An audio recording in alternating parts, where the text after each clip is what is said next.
Close your eyes. Let the world blur into a faint hum. Now strip away the light, the sound, the shape of your own thoughts until nothing remains.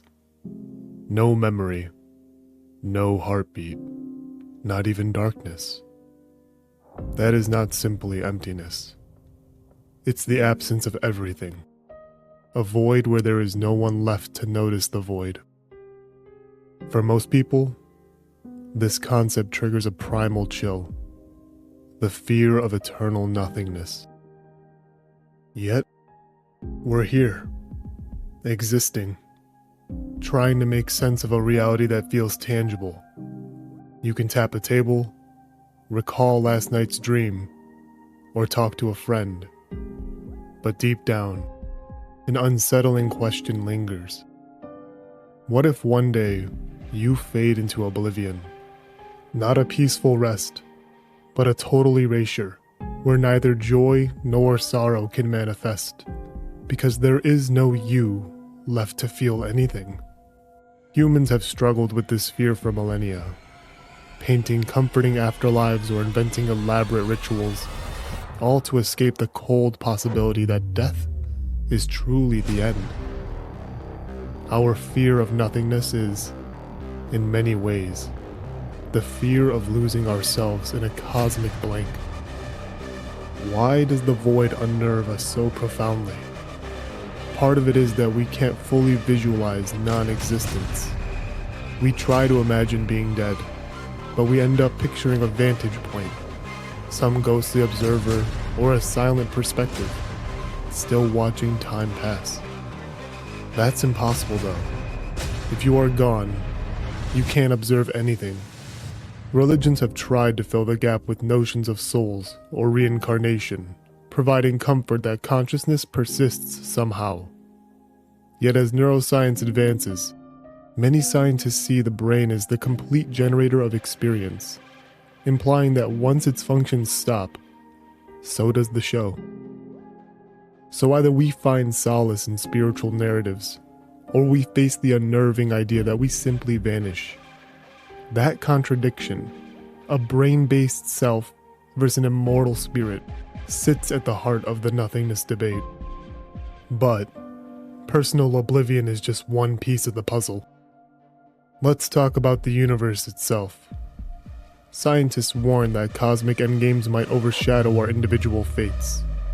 There's heat death, where entropy keeps rising until every star dies, leaving behind a near infinite stretch of uniform cold. Or the Big Rip, where dark energy rips galaxies, solar systems, even atoms apart in a final cosmic unraveling.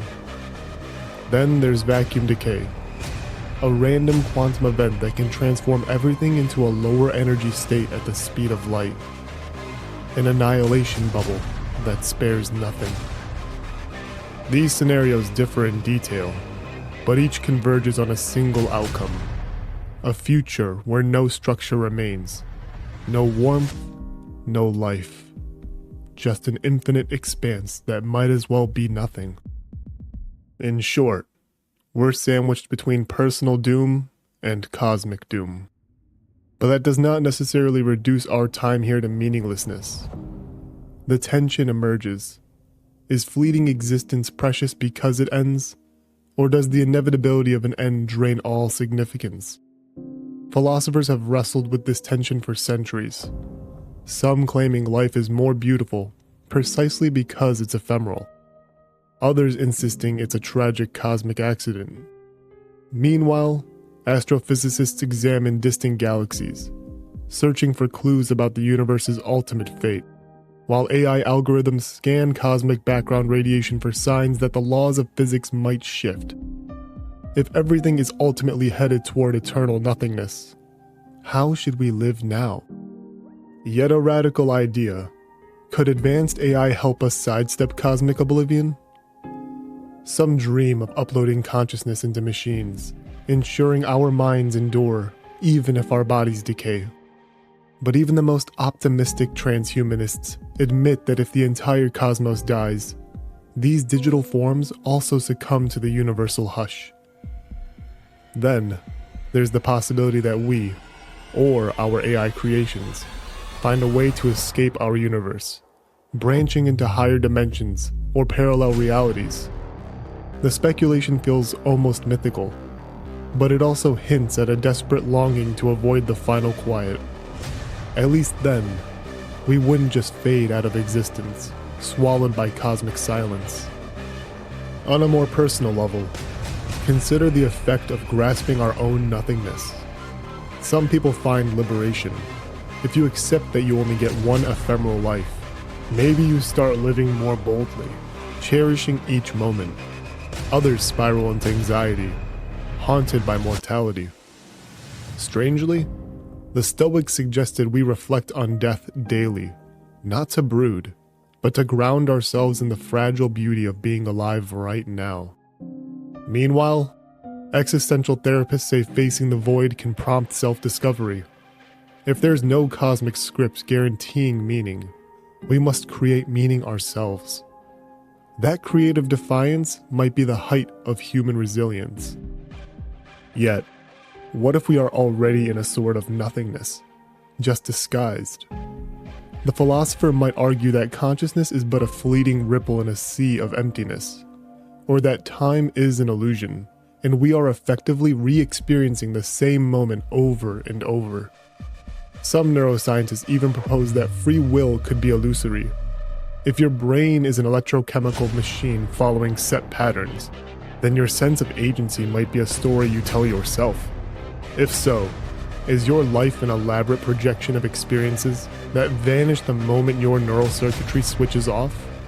The notion that we might be illusions, ephemeral patterns that vanish without a trace, can be as daunting as the cosmic end scenarios. This line of thinking isn't purely academic. It affects how we treat each other and how societies function.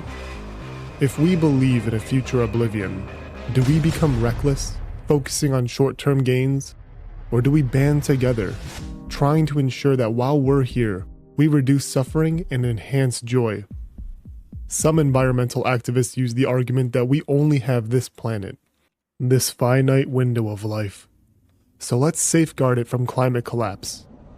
Others feel that if oblivion is inevitable, maybe none of it matters. The difference between these mindsets can reshape entire generations' choices, collectively altering humanity's path.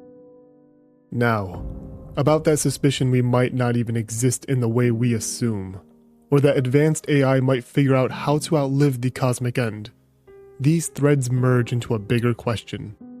If nothingness is inescapable, is it not a curious cosmic joke to toil, love, suffer, and build? Or maybe that is the entire point. The significance emerges from the struggle against oblivion.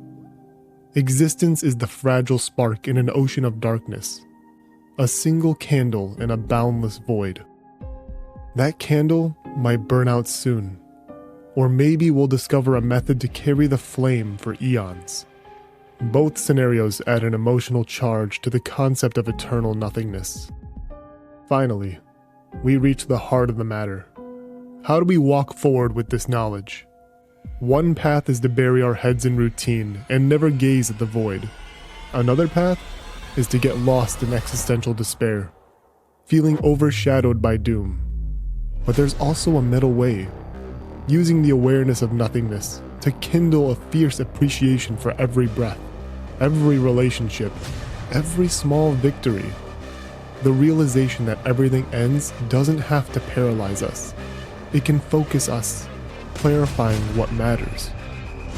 For me, the scariest aspect is the idea that maybe the moment you start questioning reality, you can't go back.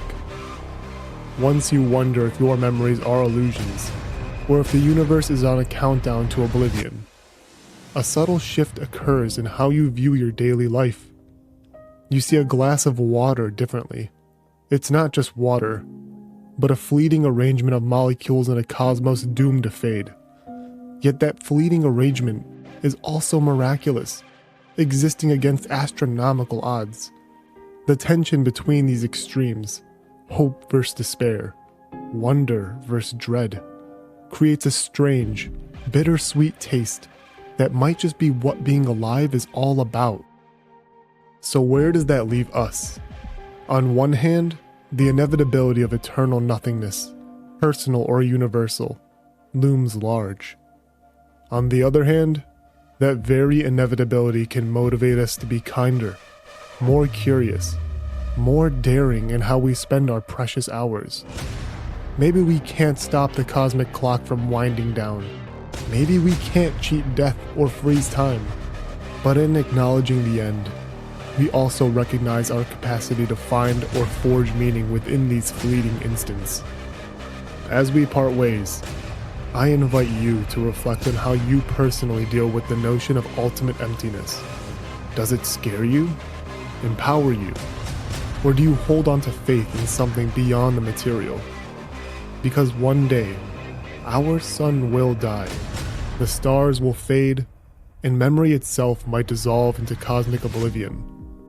Yet for this moment, for the fleeting present we do have, the question is not if there's a path to outrun nothingness, but rather how we choose to live knowing it waits. Let me end with a single, lingering question. If we are destined for eternal silence, does that silence rob life of meaning or lend it a sharper beauty? Perhaps the real answer rests not in defiance of the end, but in what we do, here and now, with the awareness that everything eventually becomes nothing.